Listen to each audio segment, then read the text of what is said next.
Magandang hapon po sa bawat isa. Ah, Parang malungkot yung iba. Di po ba kayo masayang makita ako rito? Baba na nga ako. Minsan pag yung mga estudyante pumupunta sa bahay, mga scholars, pinagpe-pray ko. Naalala ko tuloy yung napanood ko sa YouTube. Nagpe-pray yung isang youth. Sabi niya, Lord, basbasan niyo po itong pagkain. Nawa, magkaroon po ito ng mga vitamins tsaka nutrients na mapupunta sa katawan namin. Tapos biglang bumaba si Jesus Christ. Sabi niya, pinagpipray mo magkaroon ng sustansya yan. McDo yung kinakain mo. Burger, fries. Tapos, meron ka pang sundae at soft drinks. Ano ako? Sorcerer? Hindi. Ibig sabihin ko lang, yung katawan natin, pinagkatiwala sa atin ng Diyos. Kaya, dapat alagaan din natin. Di ba? So, wag natin gawing magician si Jesus. No?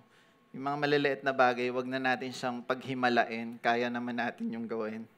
Anyway, kaya ako naman nakwento yon kasi August na ngayon. At ngayong August, ang ating pag-uusapan ay patungkol sa stewardship. Okay? So, before we start, inaanyayahan ko yung bawat isa na magsitayo tayo manalangin. Let's come to God in prayer. Hallelujah, Lord. Thank you sa hapon na to. At kami po'y nagagalak na magkakasama at nandirito sa inyong bahay-sambahan, sa inyong tahanan na sabay-sabay kami magpupuri at magbibigay ng kaluwalhatian sa inyo. Makakarinig kami ng mga salita, Lord God, na nanggagaling sa inyo. Mga katotohanan na i-reveal niyo sa amin. At Lord, nawa, buksan niyo po yung puso ng bawat isa. At nawa ang banal na espiritu, ang patuloy na gumabay sa amin upang lubusan naming maintindihan lahat ng pag-uusapan namin. Lord God, itago niyo po ako sa inyong likuran upang kayo po yung makita ng mga tao, kayo yung maitaas namin at kayo yung mapapurihan namin. Gabayin niyo rin po yung mga kapatiran namin na nasa biyahe pa po papunta rito. At Lord, patuloy po namin kayong pupurihin ngayong hapon. In Jesus' name, Amen. So, meron tayong series ngayong month, stewardship series. Pag-uusapan natin dito lahat ng uri ng stewardship, pagkakasyahin siguro ng mga tagapagsalita natin, yung magic din to. Lahat ng pwedeng pag-usapan upang meron tayong matutunan ngayong taon tungkol sa pagiging manager ng Diyos. So, ngayong hapon, sisimulan ko sa the principle of stewardship. Okay? Gusto kong i-share sa inyo. Ito ay galing sa Diyos. Nawa, namnamin natin yung ating pag-uusapan. Sabi dyan, a biblical call to faithful management. Okay? Sabi dun sa verse natin, isugusog mo na lang, hindi ko na ito gagamitin. Ha? Whoever can be trusted, sabi sa Luke 16:10, with very little can also be trusted with much. And whoever is dishonest with very little will also be dishonest with much. So isa to sa mga favorite verse ko bilang isang entrepreneur. Talagang naniniwala ako na ang Diyos ay nagtitiwala sa mga taong mapagkakatiwalaan. Kaya ngayong hapon, pag-usapan natin, paano ba tayo mapagkakatiwalaan? Amen? Gusto niyo ba yon? Sabi diyan sa susunod ay, God is not looking for owners. He is looking for stewards, managers, mga mapagkakatiwalaan, mga katiwala. Yan, hindi katiwali, ha? Your promotion provision, and purpose are all tied up to how you manage what He has entrusted you. Okay? Isa sa mga supporting verses ko ay 1 Corinthians 4:2, sabi dyan, now it is required daw, that those who have been given a trust, yung mga pinagkatiwalaan daw, must prove faithful. Okay? So, meron akong 9 na pointers na gustong talakayin sa inyo para malaman natin ano nga ba yung principle ng stewardship or management sa Bible. Isipin nyo, sa school, pinag-aaralan to ng 4 na taon, management. Di ba? Course 2 eh. Business management, kung ano-ano pang management yung kanilang pinag-aaralan. Pero, nasa Bible din pala to lahat. Okay? Una natin pag-usapan is yung the foundation. God owns everything. We own nothing. Pwede mo ba yung banggitin? Sabay-sabay tayo. 1, 2, 3, go.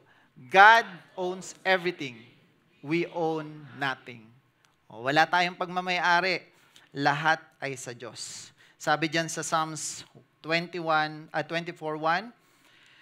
the earth is the Lord's and everything in it, the world and all who live in it. Pagmamayari niya daw lahat, kahit daw ikaw na nakatira rito. Haggai 2:8, the silver is mine and the gold is mine, declares the Lord Almighty.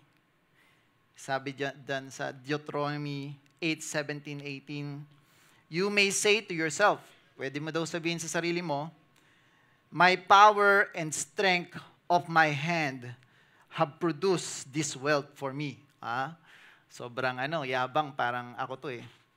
Pero sabi sa 18, but remember, the Lord your God, for it is He who gives you the ability to produce wealth, and so confirms His covenant which He swore to your ancestor as it is today. Okay? We often think like, this is my money, this is my time, this is my talent, this is my body. Wala kayong pakialam kung anong gagawin ko dito. But, in God's kingdom, in God's economy, and you are a citizen, okay? Nothing belongs to you. Nothing belongs to us. Wala kang pagmamayari. Walang sayo. Kay Lord lahat. Ha? Truth. You can't be a good steward until you settle the issue of ownership. Hanggat meron ka pa daw owning mindset, akin to, yan. Eh, hindi ka magiging magaling na steward. Sana nga matagal ko na itong nalaman eh. Pinagsisisihan ko talagang ngayon lang ako nag-aaral ng Biblia eh. Tinatawanan ako ng mga kasama ko sa negosyo. Sobrang waldas eh. Kala ko kasi akin yung pera. Kala ko akin yung katawan ko. Kaya grabe, walang araw na hindi ako umiinom.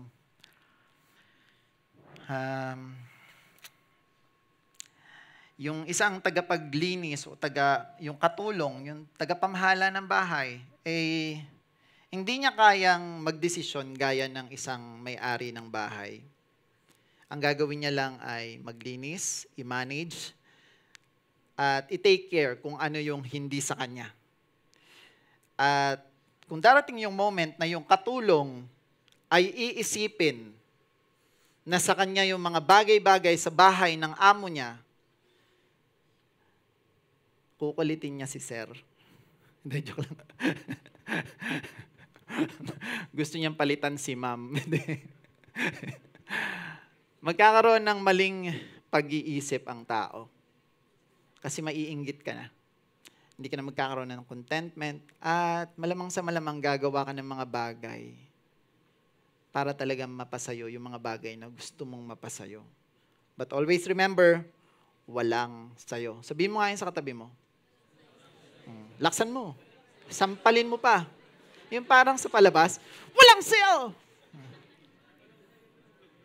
What is stewardship? Second, what is stewardship? Sabi sa Genesis 2:15, the Lord God took the man and put him in the Garden of Eden to work it and take care of it. So pinagkatiwalaan daw yung tao. Si man, si Adam. Stewardship is managing what belongs to God. Pakinggan nyo Stewardship is managing what belongs to God. Time, talents, treasure, truth, and territory. So we have 5 T's. Puro T yan, para matandaan nyo. Number 1, time.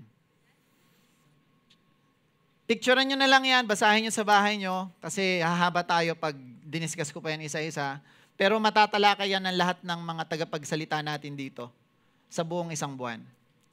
Okay? You read that. You read. Sabi dyan, time, sa Ephesians 5:15-16, talent, nandyan rin yung verse, treasures, or wealth, kayamanan, truth, the Word of God, and lastly, territory, environment, family, influence, mababasa nyo yan. Now, the key idea of this 5 T's of stewardship is worship in action. Akala natin yung worship yung taas-taas kamay dito, kanta-kanta. No. Lahat ng ginagawa natin ay para sa Diyos. And we worship Him in everything. Kahit sa ibang aspeto. Hindi lang sa pagkanta, hindi lang sa pagsayaw. Kahit sa health mo, kahit sa pera mo, kahit sa pag-aaral mo, kahit sa trabaho mo, you worship Him. Stewardship is worship in action. Hindi yung action taas-taas kamay lang. Hindi yung action na iyak-iyak lang. Hindi ganun. Lahat ng meron sa'yo. Okay? Now, next is, who are the first stewards? Si Adam and Eve. Or si Adam in Eden. Nung siya ay nasa Eden. Pinagkatiwalaan siya. Helper lang pala si Eve. Okay? Ibang topic yon. Baka lumayo ako pag diniscuss ko yan. Pero si Adam, yung pinagkatiwalaan, binigyan siya ng katulong. Katulong? Kaya yung iba, mahanap ng katulong no? Yung mga lalaki, pag nag-asawa kayo, wag niyong katulungin yung asawa niyo, Kasi iba, naghanap ng asawa, tapos biglang uutusan sa bahay. Maglinis ka nga, ikaw ang babae, di ba? Katulong talaga hinanap Yung helper doon na sinasabi sa Bible ay katuwang, hindi katulong. Yung katulong, papasweldohin mo. Dapat pinapasweldo mo yung asawa mo. Pero, kada lang story short, baka humaba ako pinipigilan yung sarili ko. Si Adam, yung unang-unang pinagkatiwalaan ng Diyos. He is the first steward.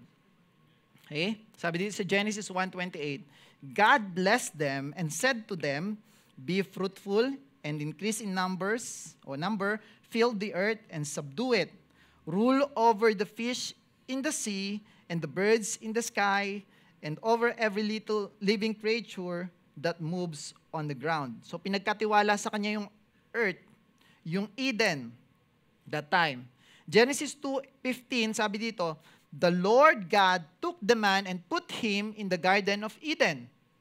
To what? What? And to take care of it. Pinagkatiwalaan.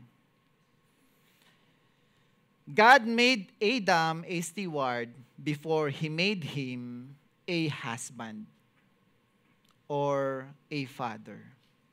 Bago siya ginawang tatay o gawing asawa ni Eve, pinagkatiwalaan muna siya ng trabaho. Responsibility, obligasyon. Tapos nung nakita ng Diyos na okay siya, nagagawa niya ng tama yung pinapatrabaho at pinapaingatan ng Diyos sa kanya. Tsaka siya binigyan ng asawa. So huwag kayong mangarap ng asawa hanggat wala pa kayong sense of responsibility, lalong-lalo na sa mga lalaki. Okay? Before God gave him a woman, He gave him work and responsibility. So this is the highlight. If you're not stewarding the garden that God gave you, why ask Him for more? Anong ibig sabihin ko dito?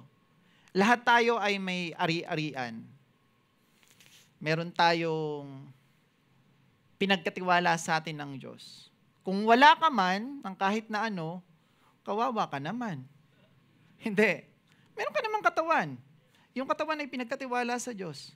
Huwag mong babuyin. Huwag mong sugat-sugatan pag broken-hearted ka. Huwag kang iinom lang, basta-basta. Tapos sisinghot. I mean, kaya nga, hindi ko naman sinasabing, hindi naman tayo hipokrito dito para sabihin na, oy, makasalanan ka kasi sinisira mo yung katawan. No. Ang sinasabi ko dito, be a good steward. Lahat tayo ay pinagkatiwalaan. So, be a good steward. Yung talino mo, ginamit yan, huwag mong gamitin yan para sa masama. Huwag mong gamitin yan para mang-uto ng mga babae, JB, ha? Yung isipan mo, yung bibig mo, pinagkatiwala yan sa'yo. Lahat yan pinagkatiwala. O kung may kayamanan ka man, pag may may-ari ka man, o meron kang kahit na anong kayamanan na itinuturing mo, ibinigay yan sa'yo kasi pinagkatiwalaan ka. At kung hindi makikita ng Diyos na mapagkakatiwalaan ka, kung hindi ka good steward, or hindi mo minamanage, wala kang managing sa pinagkatiwala niya, huwag kang mag-expect na pag nanghingi ka, bibigyan ka pa niya ng sobra or dagdag. Kasi dun sa verse natin kanina, ang napagkakatiwalaan sa maliit, mapagkakatiwalaan sa ang hindi mapagkatiwalaan sa maliit ay hindi rin mapagkakatiwalaan sa okay. Pang-apat na point, why people struggle with stewardship. So I have verse here. Sabi dito sa Luke 16.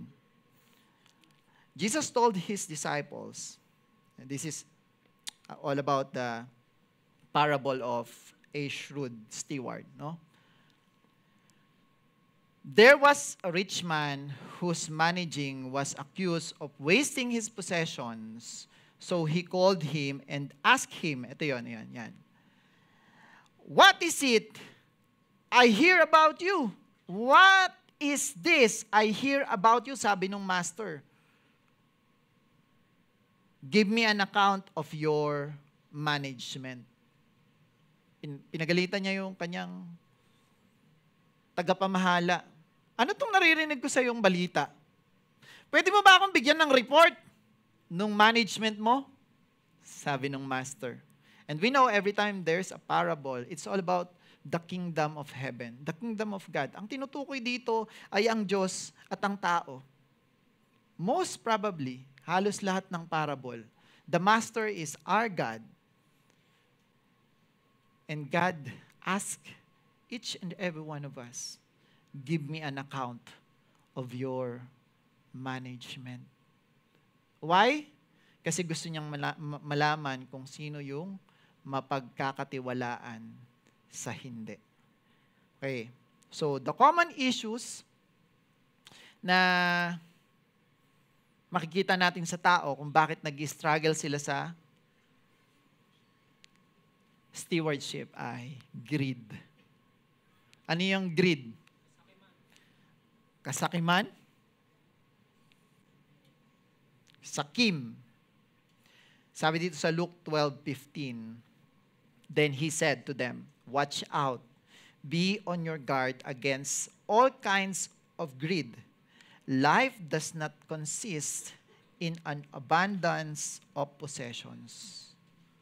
Walang pagmamay-ari ang kahit na sino. Walang walang sayo. Always remember that. You don't own anything. The Lord is the owner of everything. Pag yan yung naging mindset natin, most likely hindi ka magiging greedy. Meron ka na nga, gusto mo pang kunin yun sa iba. Pangalawa, fear of lack. Takot kang mawalan. Para bang sobra kang worry. Kaya nga may mga verses sa Bible na sinasabi, huwag kang mag-worry. Ang ibon nga ay pinapakain. Hindi naman sila naghahasik. Sabi diyan sa Matthew 6:31-33, so do not worry, saying, what shall we eat? Or what shall we drink? Or what shall we wear? For the pagans run after all these things, and your heavenly Father knows that you need them. But seek first His kingdom and His righteousness, and all these things will be given to you as well. Okay? Pangatlo, sa reason, mga issues. Isa sa mga issue yang pride of ownership. Kaya tatandaan nyo lagi yung sinabi ko kanina, walang sayo. Ulitin mo nga yun sa katabi mo. Sampalin mo na para matandaan. Deuteronomy 8:17. Sabi? Balik kayo sa akin. Yan. Tingin na kayo sa akin. And huwag niyo ako sampalin, ha? Balik lang sa akin tingin. You may say to yourself, my power and the strength of my hands have produced this wealth for me. Ako ang dahilan kung bakit ako mayaman. Ako ang dahilan kung bakit ako may sasakyan. Ako ang dahilan kung bakit ako may sariling bahay. Ako ang dahilan bakit marami akong pera. Pero sabi sa 18, but remember, the Lord your God, for it is He who gives you the ability to produce wealth. So confirms His covenant, which He swore to your ancestor, as it is today. Pag binali ng Diyos yung gulugod mo dyan, hindi ka na makakatayo. Nambabali ba yung Diyos? sorry. Pag inalaw ng Diyos na madisgrasya ka at di ka na makatayo, wala ka ng ability to work. Pag binigyan ka niya ng demensya, maging ulyanin ka na, hindi ka na makaalala ng mga bagay-bagay, wala ka ng ability to create wealth. It is the Lord who protect you, and gives you the ability to produce it. The wealth and everything na meron ka. Number 4, ignorance of biblical principles. Tayo yung mga ignorante sa principles ng Bible. Kaya we are not a good steward. And I am also guilty of this. That's why nung naintindihan ko to, kamakailan lang, sabi ko, ang dami ko pa palang hindi alam para maging mabuting katiwala. Sabi diyan sa Hosea 4:6, my people are destroyed for lack of knowledge. Because thou hast rejected knowledge, I will also reject thee, that thou shalt be no priest to me, seeing thou hast forgotten the law of thy God, I will also forget thy children. But King James Version to, nahirapan tuloy ako magbasa. Ang ibig sabihin lang yan, kung wala kang knowledge, ano daw yung kailangan na may knowledge ka?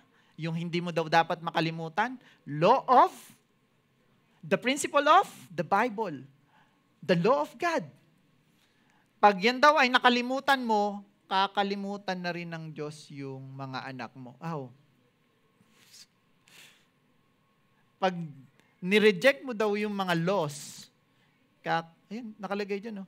I will also forget thy children. Kawawa naman yung mga anak mo.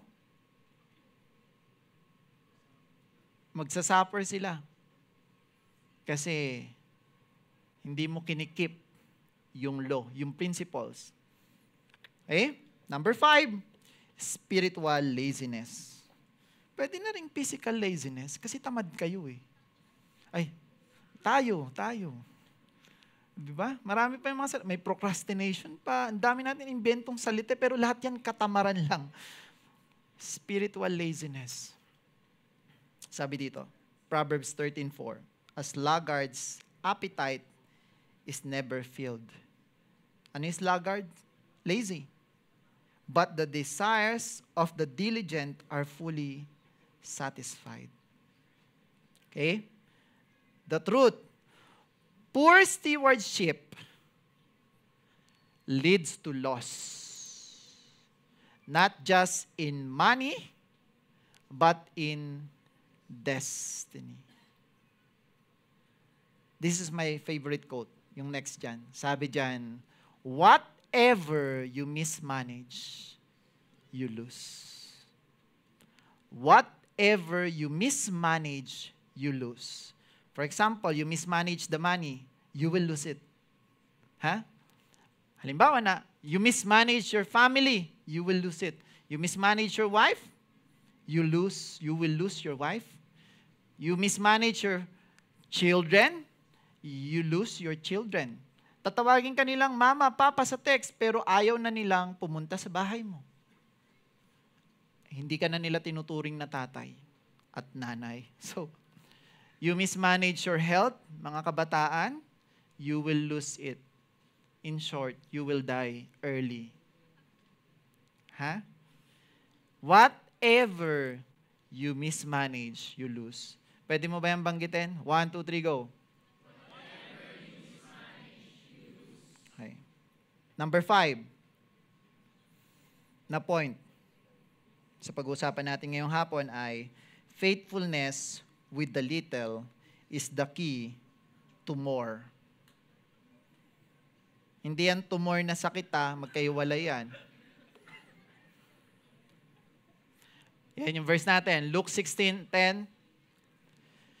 Whoever can be trusted with very little can also be trusted with much. And whoever is dishonest with very little will also be dishonest with much. It's the same with the parable of the talents sa Matthew 25:14 to 60 o to 30. Hindi ko na babasahin, pero alam niyo naman 'yon. Sabi doon, ang wala ay kukunan pa, ang meron ay dadagdagan pa. Alam niyo ba yung kwentong 'yon? Sobrang classic nung mga example na 'yon sa Bible. Binigyan ng 5, yung isang manager, isang steward, tapos yung isa, 2, yung isa. Sabi nung master, babalikan ko kayo, pupunta muna ako sa ibang lugar. Yung binigyan ng 5, pinatubo niya, naging 10. Yung isang manager. Binigyan sila sa kung ano yung capacity nila. Remember, again, the parable is talking about the kingdom of God. Yung master may pinagkakatiwala, depende daw sa ability nung bawat isa. It's clear in the parable. Binigyan ng 5 yung isa, yung binigyan ng 5 na steward, nakatiwala, ginawa niyang 10. Yung binigyan ng 2, pinatubo niya rin yung talento, yung talent. Naging 4. Yung binigyan ng isa, itinago lang. Pagbalik ng master, give me an account of your management. Tinanong na sila, kamusta? Yung 5, sabi niya, ito po, nadoble ko po. Magaling, sabi. Yung 2, ito po, nadoble ko po. Naging 4. Magaling. Yung nagtago lang ng isa, tinanong, anong nangyari? Alam ko po kasing nakikinabang kayo sa hindi nyo pinaghihirapan. Alam ko din po kasing kumukuha kayo sa mga bagay na wala kayong ginawa. Sabi ng master, alam mo naman pala yun eh. Wala kang kwentang katiwala. Guard! Sabi, kunin sa kanya ang isa. Ibigay dun sa 5. Sabi ng master, Ang wala ay kukunan pa. Ang meron ay dadagdagan pa. Kaya naimbento yung kasabihang, ang mayaman, payaman ng payaman. Ang mahirap, pahirap ng pahirap. Bakit? Kasi poor people starts with poor mindset. They don't know how to manage. Wealthy mindset knows how to manage things, even wealth. Okay? The servant who multiplied his talent was rewarded. Kung sino yung pinagkakatiwalaan na namumultiply niya yung pinagkatiwala sa kanya o nagagampanan niya yung kanyang trabaho ay bibigyan ng reward. The one who hid his was rebuked and removed. Tinatanggal. He was rebuked and removed. God is not obligated to promote what you're willing to manage. So, hindi kayo pro-promote kung wala kang willingness na mag-manage. Principle. Your future is hidden in your current assignment. Kung ano yung kalagayan mo ngayon, diyan nakasalalay yung future mo. Kung paano mo i-manage. Naintindihan niyo ba ako? Baka kasi sabihin niyo, lamang kasi yung iba eh. Hindi. Kung ano yung meron ka. Diyan titingnan ng Diyos kung ikaw ba ay mapagkakatiwalaan. Quote, don't ask God for a stage when you haven't been faithful in the storage room. Gusto mo sa limelight, gusto mo makilala ka, pero hindi ka naman mapagkatiwalaan sa trabaho mo. Gusto mong yumaman, pero yung pinagkatiwala sa yung maliit na bagay na pinagtrabahuan mo, hindi mo naman nag-grow. One time, big time ka. One day, millionaire. Naintindihan niyo ba to?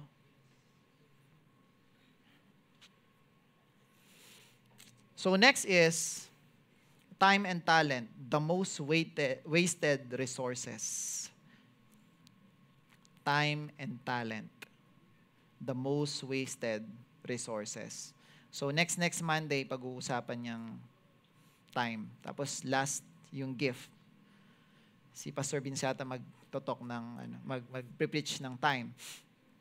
So sabi diyan sa Ephesians 5:16, redeeming the time because the days are evil. Or sa ibang lengguwahe, number your days.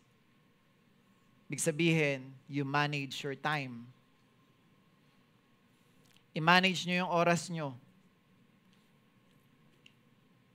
1 Peter 4:10, each of you should use whatever gifts or gift you have received to serve others as faithful stewards of God's grace in its various form.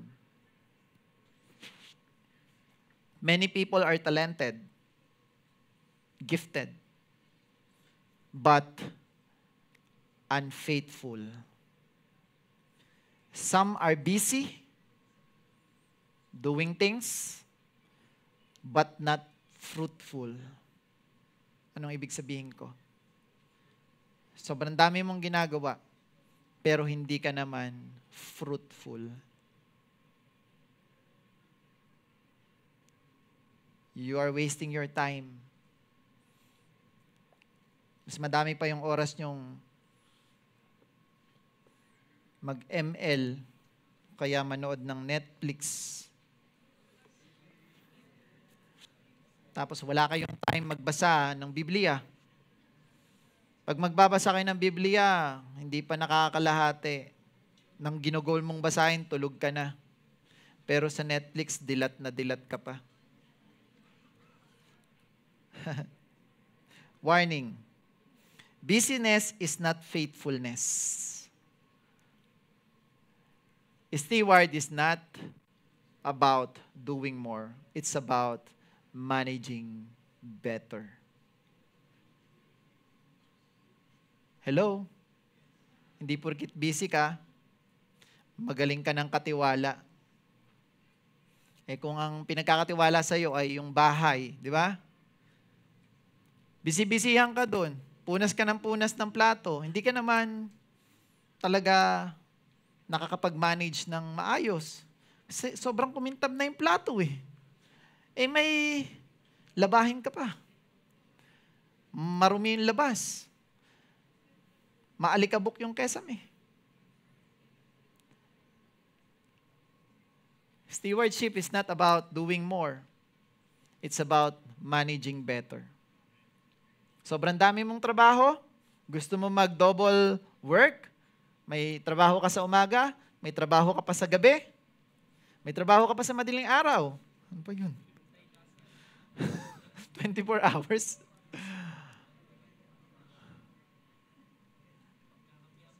It's not about doing more. It's about doing or managing better. You manage your time.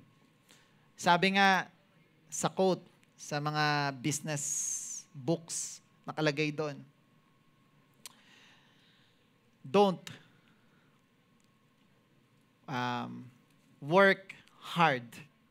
Work smart. Di ba? Manage your time better. Work smart. Naintindihan niyo ba? Okay. Pang-pito sa points natin ngayong hapon.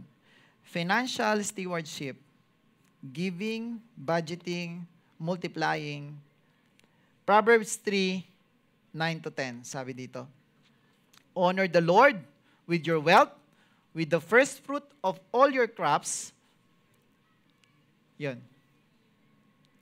Then, your barns will be filled to overflowing, and your vats will brim over with new wine.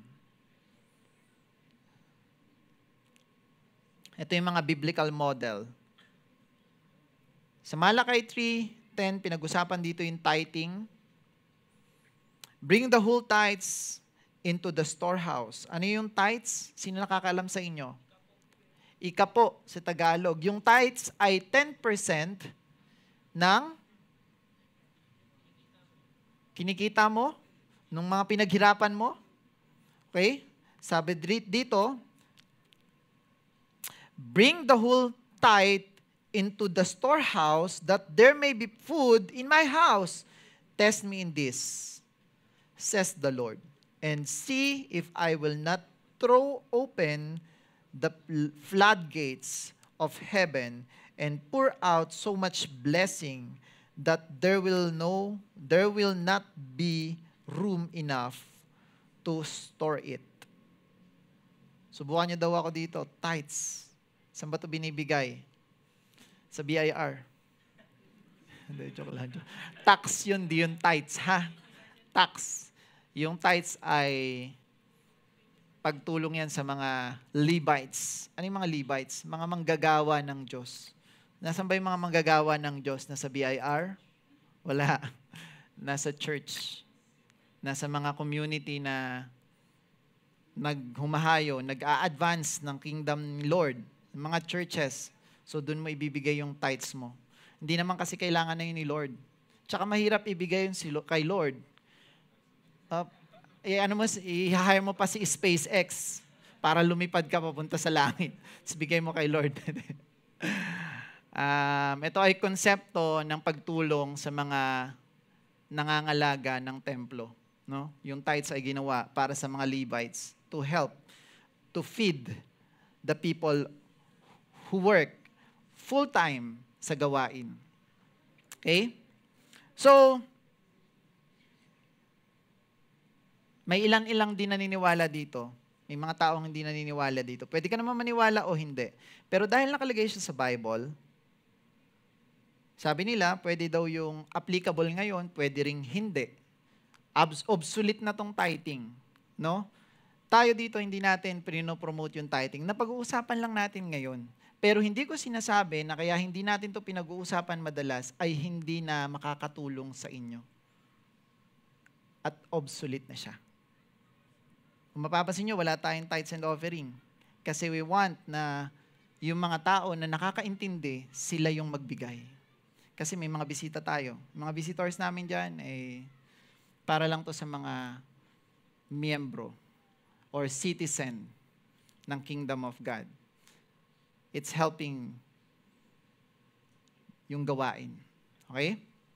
Now, alis na tayo dyan. Baka pagalitan ako ng iba. Sabi mo, wag mag-preach ng tithes. Bakit nagpi-preach ka? Hindi, kasi napakahalaga rin nito. It's also a law, principle. If you're study the word principle, prince means first. Ha? Mga unang mga kaalaman, principles, na dapat mong malaman. That's why I give my tithes. Pwede mong hindi bigay yan, pero sabi ng Diyos, subukan mo ko dito. Kung hindi ko ba naman punuin, na halos wala nang paglagyan, yung mga lalagyanan mo. Yung bank account mo, wala na, umapaw na, sumabog na yung bangko sa dami ng pera. Hindi, joke lang. Pangalawa, generosity. Okay? 2 Corinthians 9:6-8. But this I say, he which soweth sparingly shall reap also sparingly, and he which soweth bountifully shall reap also bountifully. Every man according as he purposeth in his heart, so let him give, not grudgingly or necessity, for God loveth the cheerful giver. Okay? And God is able to make all grace abound towards you, that ye always, having all sufficiency in all things, may abound to every good work. So yung pagbibigay, na may kagalakan, kasi may nagbibigay kasing napipilitan. Kung magbibigay ka man, dapat galing sa puso. Kaya nga yung magbigay ka sa kapwa mo, o magbigay ka ng offering, o magbigay ka ng kahit na ano, tapos masama yung loob mo, mas maganda pang hindi ka na lang nagbigay. Kasi bukod sa wala ng kwenta, para pang pinasama mo yung sarili mo. Last, budgeting. Proverbs 21:5. The plans of the diligent lead to profit, as surely as haste leads to poverty. Okay? Ito yung quote. God gives seeds o seed to the sower, not to the spender. Huwag kang magastos. I-manage mo ng tama. Pray tayo ng pray, di ba? Pray tayo ng pray, Lord, pengi akong 1 milyon. Lord, bigyan mo naman, gawin mo naman ako milyonaryo. Lord, penging 100,000. Lord, kailangan kasi namin yun eh. Pero nung binigyan ka ng 10,000, saan mo nilagay? Binili mo agad ng cellphone. O kaya, dinate mo na agad yung girlfriend mo. Lord, gawin mo naman akong milyonaryo. Ginawa ka ngang 100,000 worth na tao.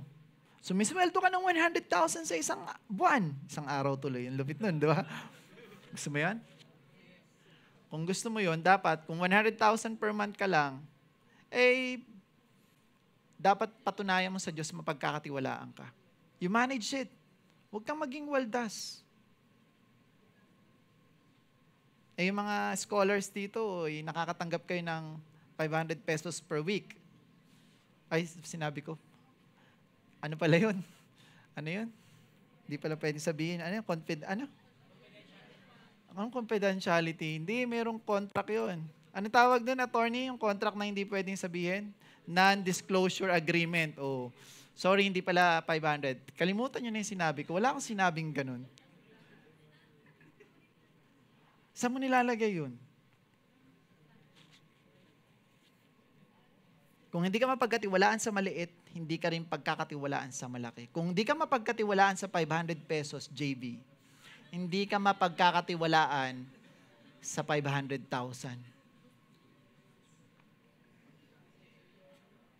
Okay. So, pangwalo, malapit na matapos. The reward of faithful stewards. Matthew 25:21. His master replied, "Well done, good and faithful servant. You have been faithful with a few things. I will put you in charge of many things." Wow. Come and share your master's happiness. Luke 12:42-44. The Lord answered, "Who then is the faithful and wise manager, whom the master puts in charge of his servants to give them their food allowance at the proper time? It will be good for that servant whom the master finds doing so when he returns. Truly I tell you, he will put him in charge of all his." Pagkakatiwalaan siya sa lahat. Rewards.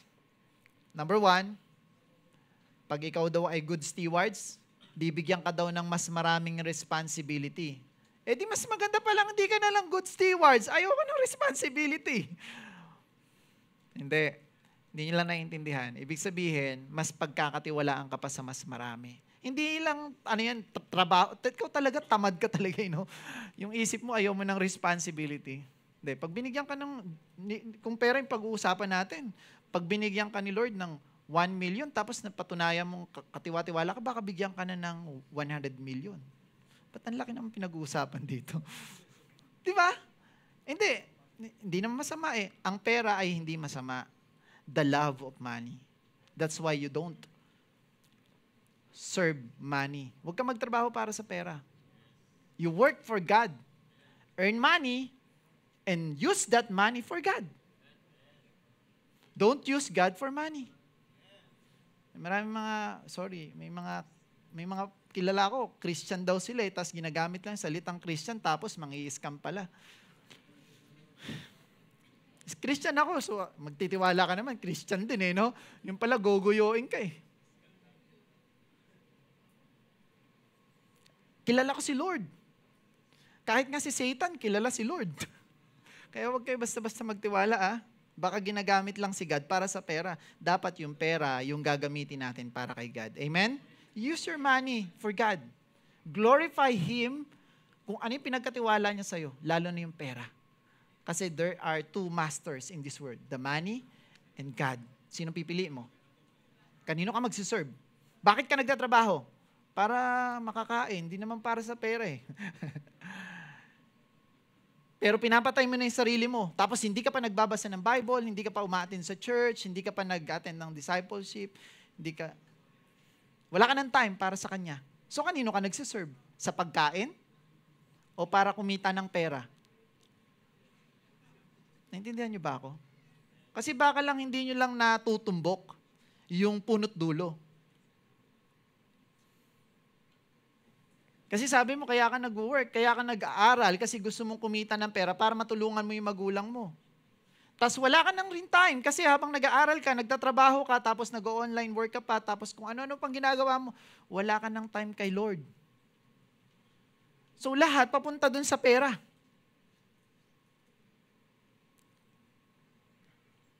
Hindi ako galit. Sinasabi ko lang naman Yung reward na kasama dyan ay greater influence. So, magkakaroon ka ng impluensya. Pangatlo, eternal reward. Ang mapagkatiwalaan ng kayamanan dito sa mundong to ay mapagkakatiwalaan ng tunay na kayamanan. Number 4, peace and provision. Basahin nyo na lang yan, Proverbs 10:22. Last point, the final accountability. Sabi dito, Romans 14:12. So then, each of us will give an account of ourselves to God. Sabi dito sa 2 Corinthians 5:10, ito, judgment seat of Christ to. Sa end times. Sabi dito, for we must all appear before the judgment seat of Christ. Ano yung judgment seat of Christ?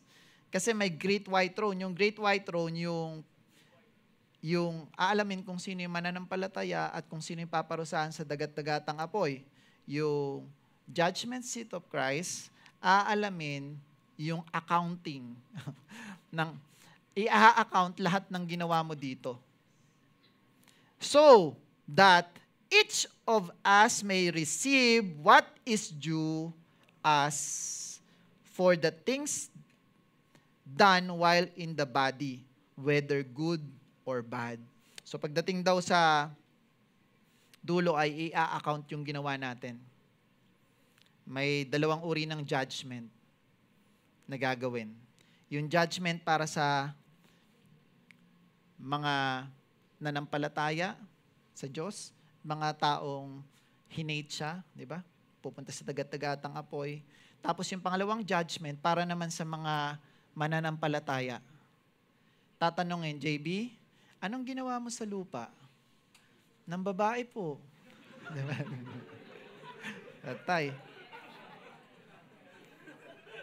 Wala kasing name tag, kaya kita tinatawag.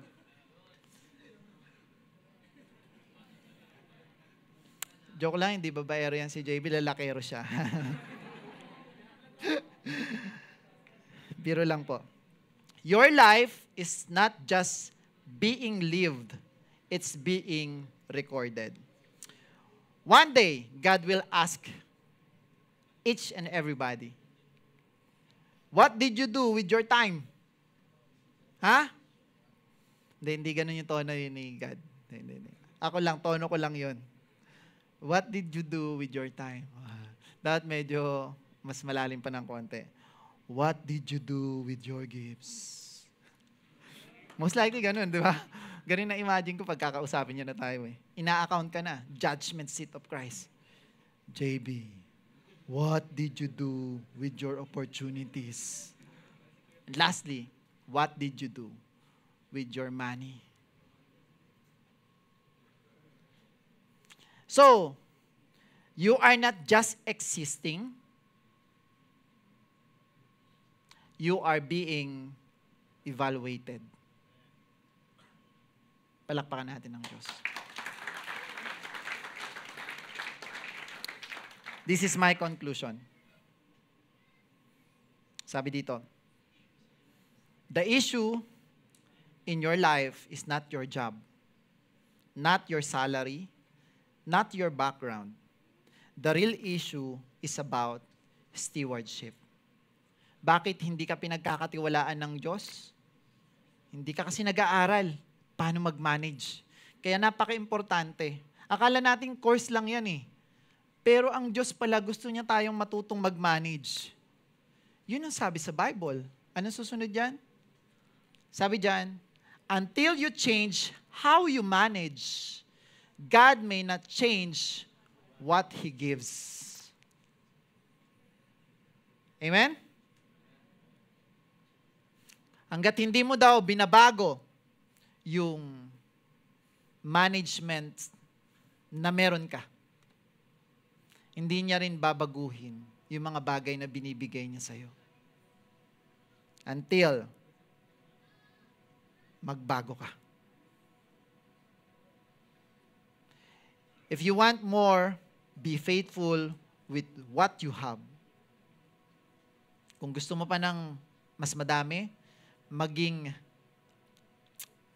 faithful ka kung ano yung binigay niya. Maging maayos kang katiwala. The promotion is hidden in your stewardship. Tayo po yung magsitayo.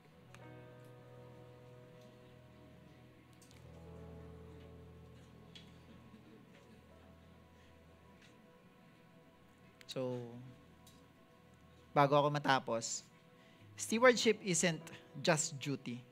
Hindi to basta trabaho lang. It's devotion. It's our worship to the Lord. We manage what we belongs to God because we love Him. Hindi dahil takot tayo na mawalan at hindi pagpalain Kaya natin to ginagawa, kaya natin to pinag-aaralan ngayong hapon sa mga susunod na mga linggo. Kasi sabi natin sa Kanya, mahal natin siya. Kung mahal mo yung tatay mo, kung ano yung pinagkatiwala niya sa'yo, papabayaan mo ba?